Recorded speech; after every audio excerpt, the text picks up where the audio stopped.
It would be fantastic to know how it was that these men came to own these clothes and who encouraged them to put them on. It's almost certain that they would not have worn these clothes when they went home to the jungles of Ecuador. It would have been much too hot and much too impractical. There is a tradition of dressing for portraits that we know today. You can imagine going to Sears and having your portrait taken on Christmas, for instance, or for a Christmas card. And we know that the idea of dressing for portraits has a long history.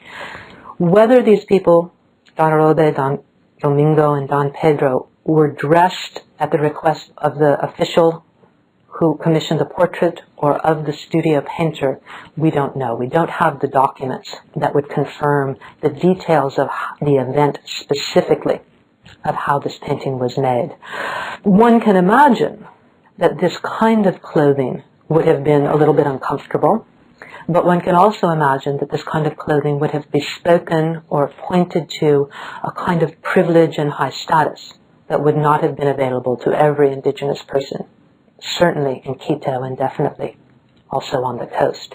So there's a way in which this clothing, even though it is unusual even for these men in terms of their own day-to-day lives at home, sets them apart from the average person and the average indigenous or even mixed ethnicity person that they would have encountered, both on their visit to Quito as well as when they went back home.